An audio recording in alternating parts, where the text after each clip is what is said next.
정순 씨는 처음부터 며느리를 믿었다. 아니, 믿었다기보단 진심으로 마음을 줬다. 딸이 없던 그녀에게 며느리는 말 그대로 하늘이 내려준 선물처럼 느껴졌고, 결혼식 날 정갈한 한복을 입고 고개를 깊이 숙이며 어머님, 부족하지만 앞으로 잘 부탁드릴게요.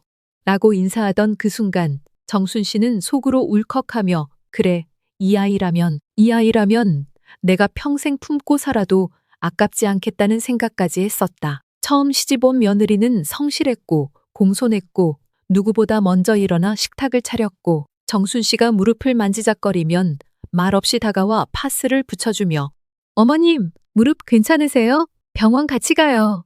하고 조심스럽게 말하던 그 따뜻한 눈빛을 지금도 잊을 수 없다. 정순 씨는 그런 며느리를 친딸보다 더 아끼게 되었고 며느리가 임신했을 때는 입덧 때문에 힘들어하는 모습에 밤새 죽을 끓이고 등을 쓸어주면서도 단 한 번도 힘들다는 말을 입에 담지 않았다. 며느리는 그런 그녀에게 늘 미안한 듯 웃으며 어머님, 제가 걱정 끼쳐드렸죠? 괜찮아요. 잘 이겨낼게요.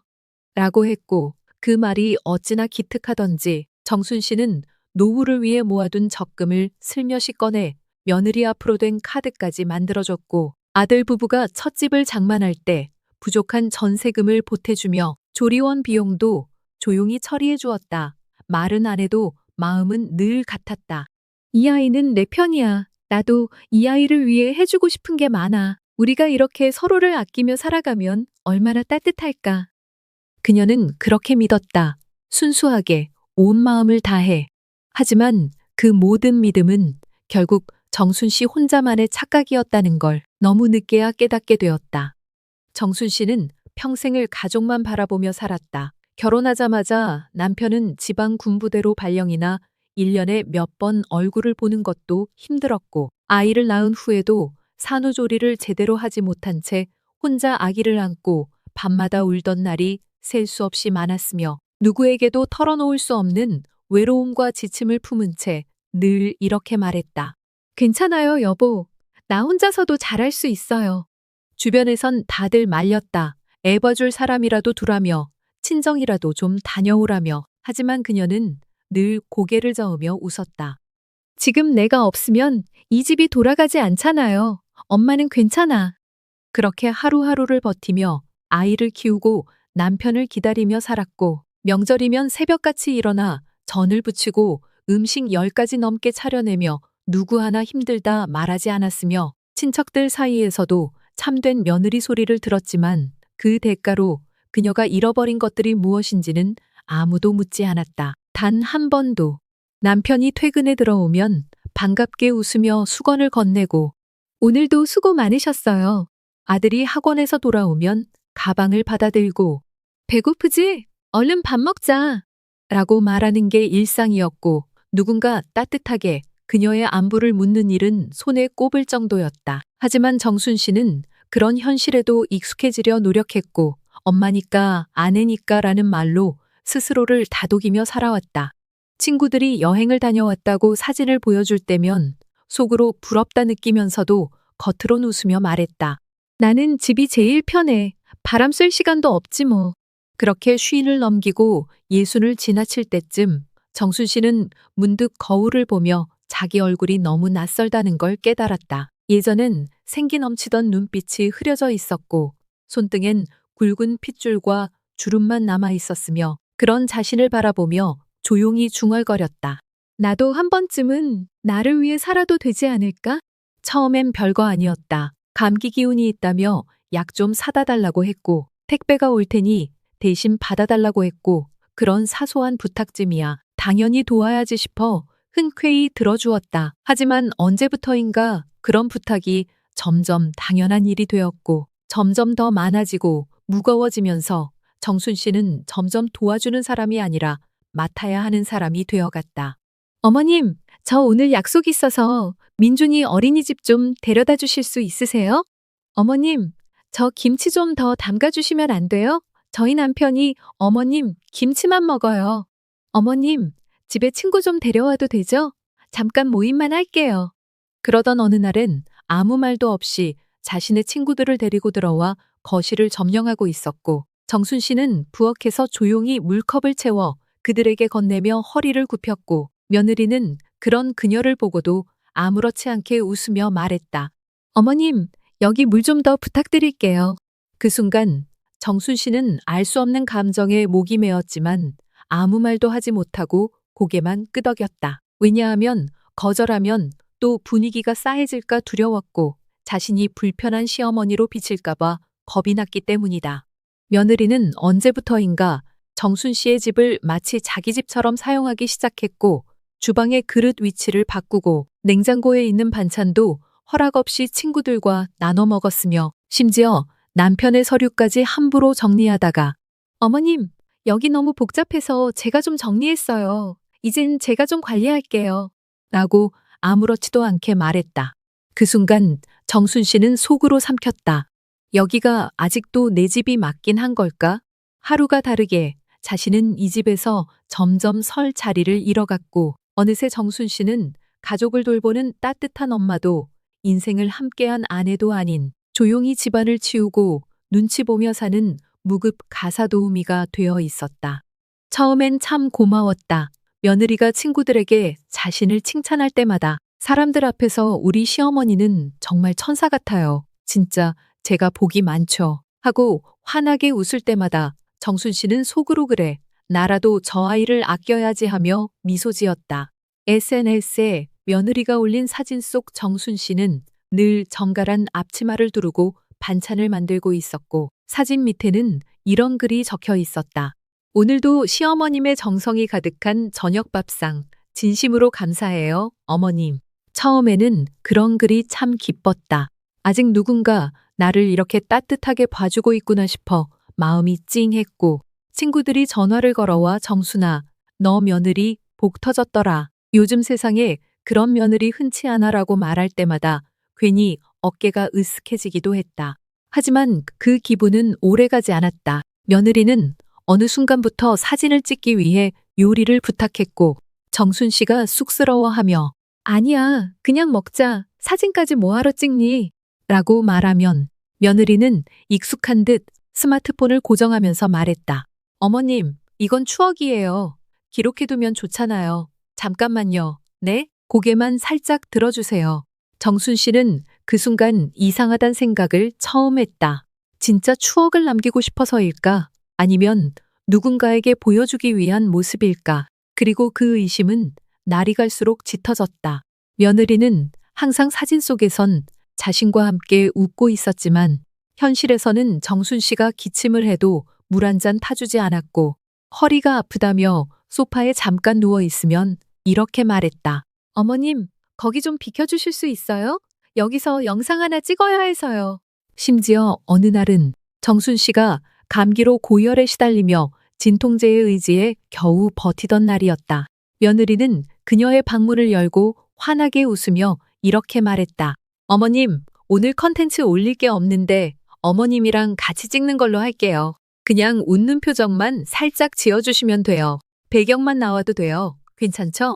정순 씨는 이불을 덮은 채 고개만 끄덕였다. 마음속 어딘가가 텅 비어가는 기분이었다.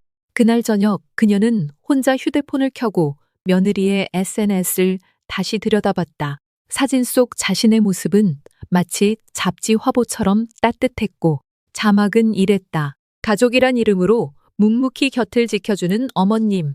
당신이 있어 제가 웃을 수 있어요. 그 문장을 읽는 순간 정순 씨는 이상하게 눈물이 나지 않았다. 그저 담담하게 속으로 중얼거렸다. 나는 저 아이한테 가족이 아니라 좋은 이미지를 만드는 도구였던 거구나. 그날 밤 그녀는 처음으로 휴대폰을 끄고 불을 껐다. 그리고 아무 말 없이 깊은 한숨을 쉬었다. 늦은 오후 해가 기울기 시작할 무렵 정순 씨는 일부러 며느리가 근처에 있는 것을 확인하고는 조용히 휴대폰을 귀에 댔다. 통화하는 척하면서 하지만 목소리는 며느리 귀에 들릴 정도로 또렷하게 울렸다. 네, 변호사님.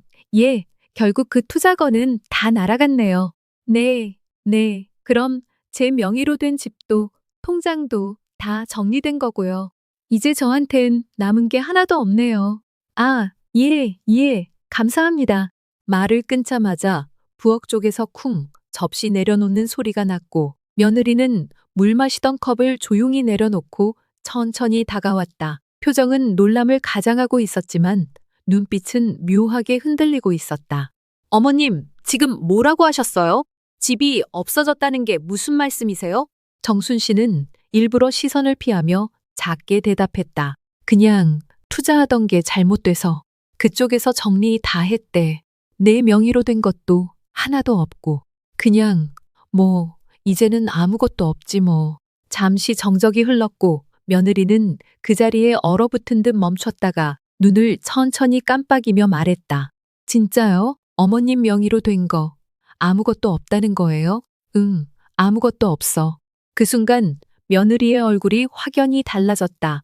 눈꼬리가 올라가고 인매가 굳어졌으며 말투도 차가워졌다. 어머님, 그럼 이제 생활비는 어떻게 하실 건데요? 저희한테 의지하실 생각은 아니시죠?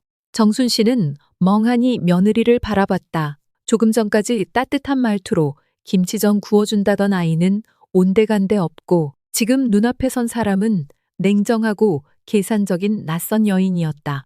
정순 씨는 처음부터 며느리를 믿었다. 아니, 믿었다기보단 진심으로 마음을 줬다. 딸이 없던 그녀에게 며느리는 말 그대로 하늘이 내려준 선물처럼 느껴졌고 결혼식 날 정갈한 한복을 입고 고개를 깊이 숙이며 어머님, 부족하지만 앞으로 잘 부탁드릴게요.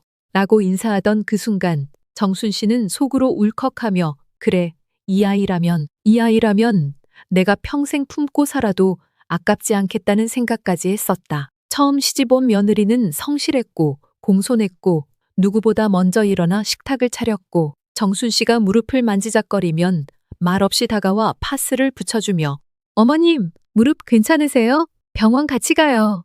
하고 조심스럽게 말하던 그 따뜻한 눈빛을 지금도 잊을 수 없다. 정순 씨는 그런 며느리를 친딸보다 더 아끼게 되었고 며느리가 임신했을 때는 입덧 때문에 힘들어하는 모습에 밤새 죽을 끓이고 등을 쓸어주면서도 단 한 번도 힘들다는 말을 입에 담지 않았다. 며느리는 그런 그녀에게 늘 미안한 듯 웃으며 어머님, 제가 걱정 끼쳐드렸죠?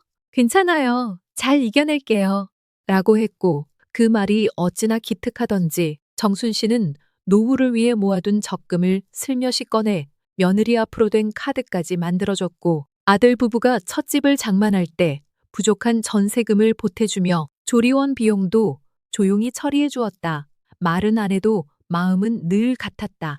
이 아이는 내 편이야. 나도 이 아이를 위해 해주고 싶은 게 많아. 우리가 이렇게 서로를 아끼며 살아가면 얼마나 따뜻할까. 그녀는 그렇게 믿었다. 순수하게 온 마음을 다해. 하지만 그 모든 믿음은 결국 정순 씨 혼자만의 착각이었다는 걸 너무 늦게야 깨닫게 되었다. 정순 씨는 평생을 가족만 바라보며 살았다.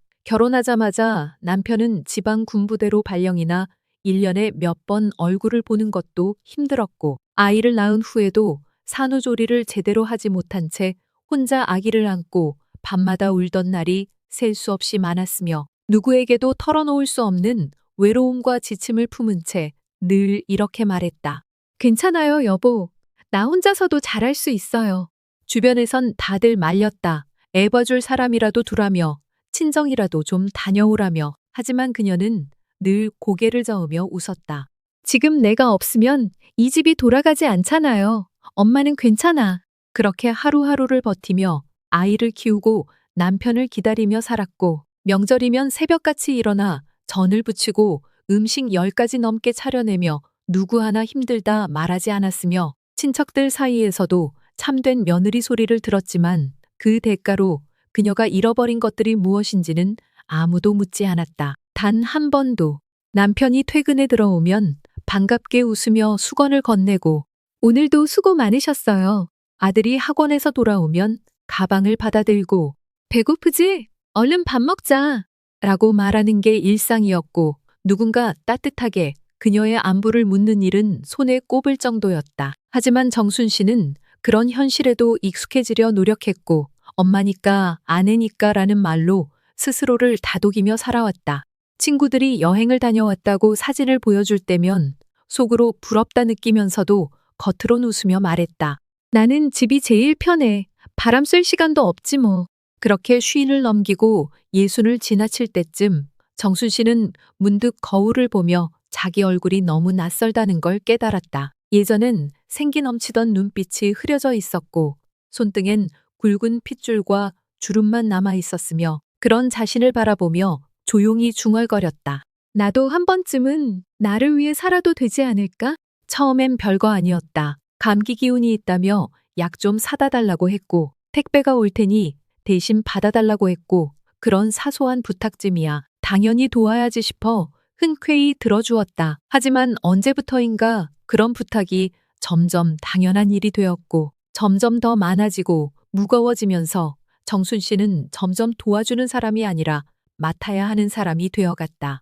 어머님, 저 오늘 약속 있어서 민준이 어린이집 좀 데려다 주실 수 있으세요? 어머님, 저 김치 좀 더 담가 주시면 안 돼요? 저희 남편이 어머님, 김치만 먹어요. 어머님, 집에 친구 좀 데려와도 되죠? 잠깐 모임만 할게요. 그러던 어느 날은 아무 말도 없이 자신의 친구들을 데리고 들어와 거실을 점령하고 있었고 정순 씨는 부엌에서 조용히 물컵을 채워 그들에게 건네며 허리를 굽혔고 며느리는 그런 그녀를 보고도 아무렇지 않게 웃으며 말했다. 어머님, 여기 물 좀 더 부탁드릴게요. 그 순간 정순 씨는 알 수 없는 감정에 목이 메었지만 아무 말도 하지 못하고 고개만 끄덕였다. 왜냐하면 거절하면 또 분위기가 싸해질까 두려웠고 자신이 불편한 시어머니로 비칠까봐 겁이 났기 때문이다. 며느리는 언제부터인가 정순 씨의 집을 마치 자기 집처럼 사용하기 시작했고 주방의 그릇 위치를 바꾸고 냉장고에 있는 반찬도 허락 없이 친구들과 나눠 먹었으며 심지어 남편의 서류까지 함부로 정리하다가 어머님, 여기 너무 복잡해서 제가 좀 정리했어요. 이젠 제가 좀 관리할게요. 라고 아무렇지도 않게 말했다. 그 순간 정순 씨는 속으로 삼켰다. 여기가 아직도 내 집이 맞긴 한 걸까? 하루가 다르게 자신은 이 집에서 점점 설 자리를 잃어갔고 어느새 정순 씨는 가족을 돌보는 따뜻한 엄마도 인생을 함께한 아내도 아닌 조용히 집안을 치우고 눈치 보며 사는 무급 가사 도우미가 되어 있었다. 처음엔 참 고마웠다. 며느리가 친구들에게 자신을 칭찬할 때마다 사람들 앞에서 우리 시어머니는 정말 천사 같아요. 진짜 제가 복이 많죠. 하고 환하게 웃을 때마다 정순 씨는 속으로 그래. 나라도 저 아이를 아껴야지 하며 미소 지었다. SNS에 며느리가 올린 사진 속 정순 씨는 늘 정갈한 앞치마를 두르고 반찬을 만들고 있었고 사진 밑에는 이런 글이 적혀 있었다. 오늘도 시어머님의 정성이 가득한 저녁 밥상 진심으로 감사해요, 어머님. 처음에는 그런 글이 참 기뻤다. 아직 누군가 나를 이렇게 따뜻하게 봐주고 있구나 싶어 마음이 찡했고 친구들이 전화를 걸어와 정순아, 너 며느리 복 터졌더라. 요즘 세상에 그런 며느리 흔치 않아라고 말할 때마다 괜히 어깨가 으쓱해지기도 했다. 하지만 그 기분은 오래가지 않았다. 며느리는 어느 순간부터 사진을 찍기 위해 요리를 부탁했고 정순 씨가 쑥스러워하며 아니야, 그냥 먹자. 사진까지 뭐하러 찍니? 라고 말하면 며느리는 익숙한 듯 스마트폰을 고정하면서 말했다. 어머님, 이건 추억이에요. 기록해두면 좋잖아요. 잠깐만요. 네? 고개만 살짝 들어주세요. 정순 씨는 그 순간 이상하단 생각을 처음 했다. 진짜 추억을 남기고 싶어서일까? 아니면 누군가에게 보여주기 위한 모습일까? 그리고 그 의심은 날이 갈수록 짙어졌다. 며느리는 항상 사진 속에선 자신과 함께 웃고 있었지만 현실에서는 정순 씨가 기침을 해도 물 한 잔 타주지 않았고 허리가 아프다며 소파에 잠깐 누워 있으면 이렇게 말했다. 어머님, 거기 좀 비켜주실 수 있어요? 여기서 영상 하나 찍어야 해서요. 심지어 어느 날은 정순 씨가 감기로 고열에 시달리며 진통제의 의지에 겨우 버티던 날이었다. 며느리는 그녀의 방문을 열고 환하게 웃으며 이렇게 말했다. 어머님, 오늘 컨텐츠 올릴 게 없는데 어머님이랑 같이 찍는 걸로 할게요. 그냥 웃는 표정만 살짝 지어주시면 돼요. 배경만 나와도 돼요. 괜찮죠? 정순 씨는 이불을 덮은 채 고개만 끄덕였다.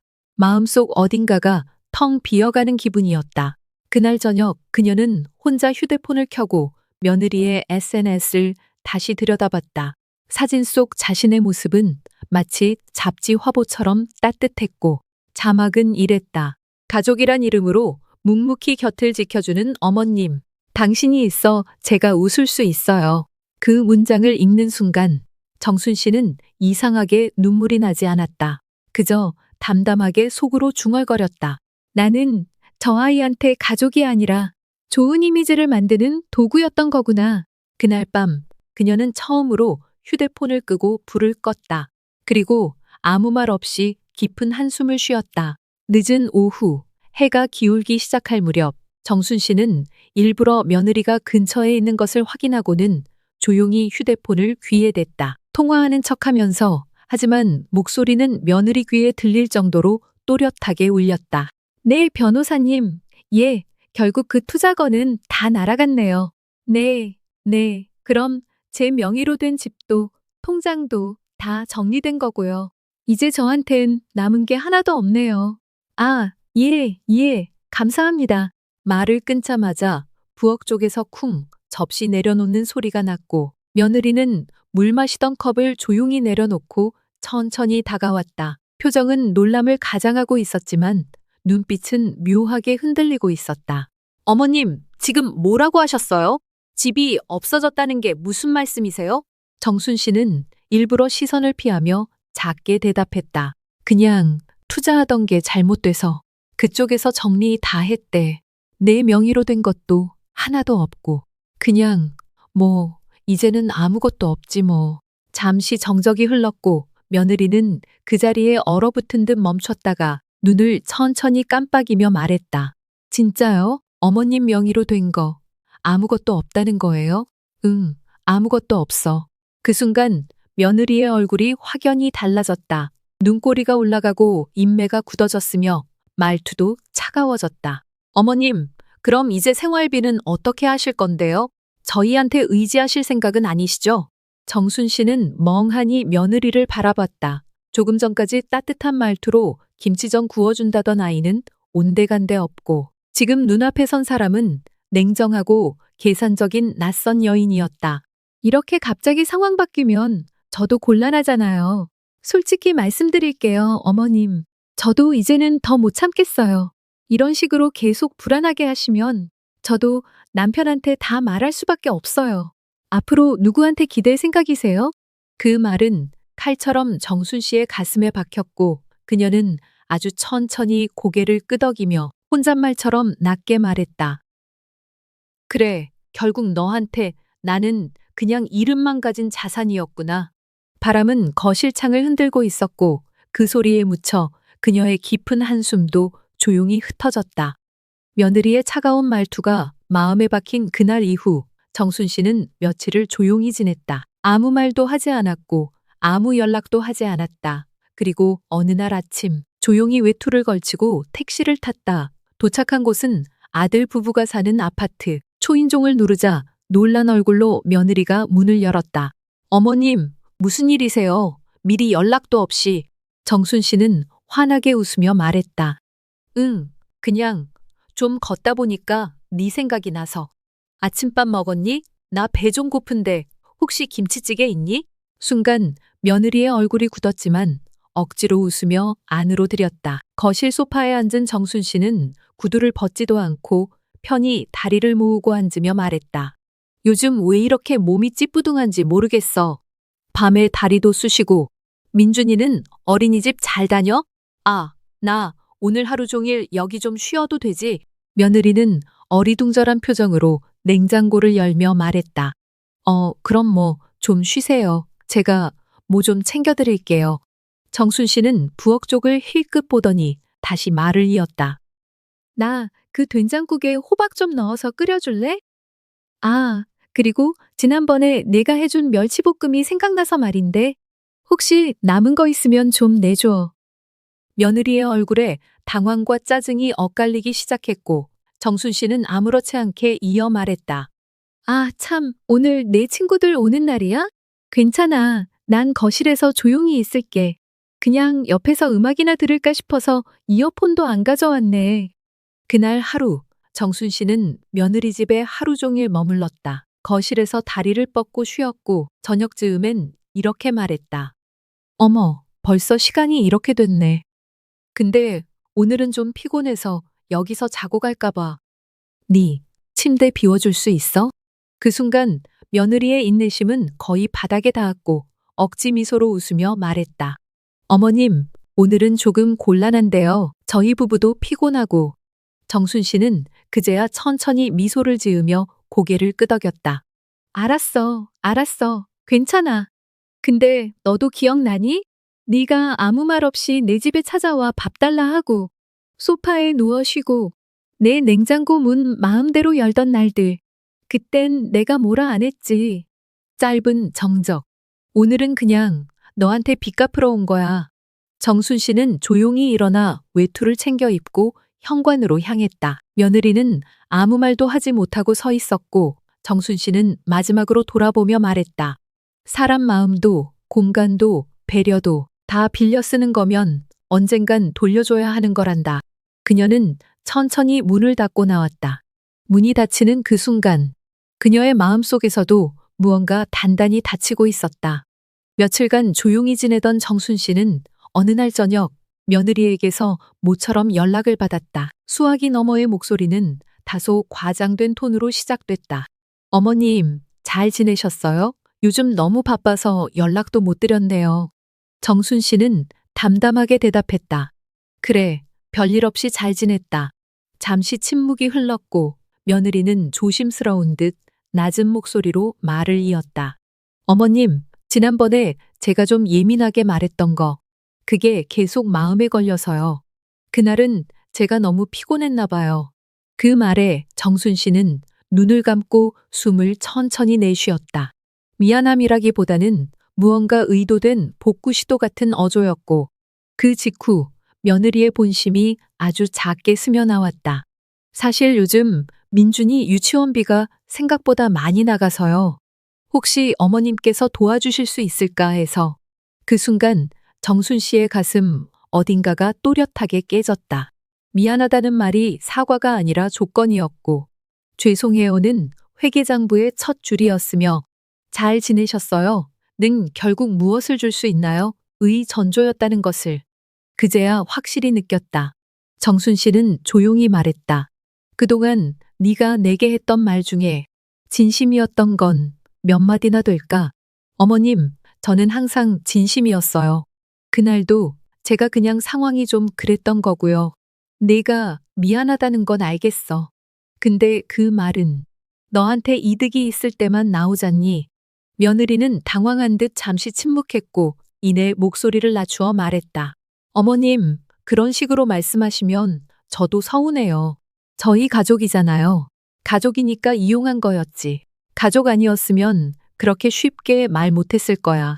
정적, 숨소리조차 조심스러워진 며느리의 입에서 마지막으로 나온 말은 사람을 붙잡기 위한 마지막 끈 같았다. 앞으로는 진짜 잘할게요. 한 번만 믿어주세요. 네? 정순 씨는 웃지 않았다. 그저 조용히 말했다. 이제 나는 너한테 줄 것도 믿을 것도 없단다. 그녀는 전화를 끊었고 휴대폰을 천천히 내려놓으며 창밖 어둠을 바라보았다. 그리고 아주 작게 그러나 분명하게 중얼거렸다. 진심 없이 건넨 미안함은 사람 마음을 더 지치게 하지. 그날 밤 정순 씨는 주방 식탁에 앉아 있었다. 마주 앉은 남편은 말없이 차 한 잔을 들이켰고 긴 침묵 끝에 천천히 입을 열었다. 여보, 우리 이제 저 애들한테 더 이상 기대하지 맙시다. 정순 씨는 고개를 천천히 끄덕이며 말했다. 그래요. 이젠 뭘 더 바라는 것도 지치는 일이네요. 남편은 손에 쥐고 있던 종이 한 장을 꺼내 테이블 위에 놓았다. 이건 우리가 민석이 집 살 때 보태준 돈. 그때 네 통장에서 직접 이체했지. 총 2억 원. 이젠 돌려받자. 정순 씨는 종이를 내려다보다가 남편의 눈을 바라보며 작게 말했다. 우리가 그렇게까지 해야 할까? 더 이상 이용만 당하고 사는 것도 우습지 않나? 정순 씨는 고개를 숙이고 입술을 앙다물었다. 그 말이 틀리지 않았기에 더는 반박도 할 수 없었다. 며칠 뒤 두 사람은 함께 아들 부부를 집으로 불렀다. 소파에 앉은 아들은 어리둥절한 얼굴이었고 며느리는 억지로 웃으며 말했다. 어머님, 아버님, 갑자기 왜 이러세요? 우리 뭔가 잘못한 거라도? 남편이 먼저 입을 열었다. 우린 너희한테 더 이상 아무것도 안 줄 거다. 그리고 예전에 집 살 때 보태준 돈, 이제 다시 돌려받겠다. 며느리는 얼굴이 굳었고 민석은 당황한 듯 물었다. 아버지, 무슨 말씀이세요? 그건 우리 가족끼리 주고받은 건데. 정순 씨가 조용히 말을 이었다. 우린 가족으로 대해왔고 가족이라 믿었지만 너희는 우리를 그냥 이용했을 뿐이야. 이젠 관계도 감정도 다 정리하려 한다. 며느리는 당황해 목소리를 높였다. 그럼 앞으로 우리 집엔 오시지도 않겠다는 거예요? 남편은 단호하게 말했다. 우리 집 비밀번호는 이미 바꿨다. 이제 허락 없이 들어올 수 없어. 민석은 뒷머리를 만지며 어쩔 줄 몰라 했고 며느리는 억지로 눈시울을 붉히며 말했다. 그럼 그동안 우리가 했던 건 다 뭐였죠? 어머님한테 김치도 담가드리고 아이도 맡겨드리고. 정순 씨는 조용히 미소 지었다. 그건 부탁이었지. 사랑은 아니었잖니. 정적, 무거운 공기 속에서 두 사람은 일어나 조용히 문을 열었고 정순 씨는 마지막으로 며느리를 바라보며 말했다. 이 문은 다시 열리지 않을지도 몰라. 그러니까 잘 생각하렴. 사람 마음은 함부로 써선 안 되는 거야. 그리고 그 문은 천천히 닫혔고 그 순간부터 두 사람은 부모가 아니라 한 인간으로서의 삶을 다시 시작했다.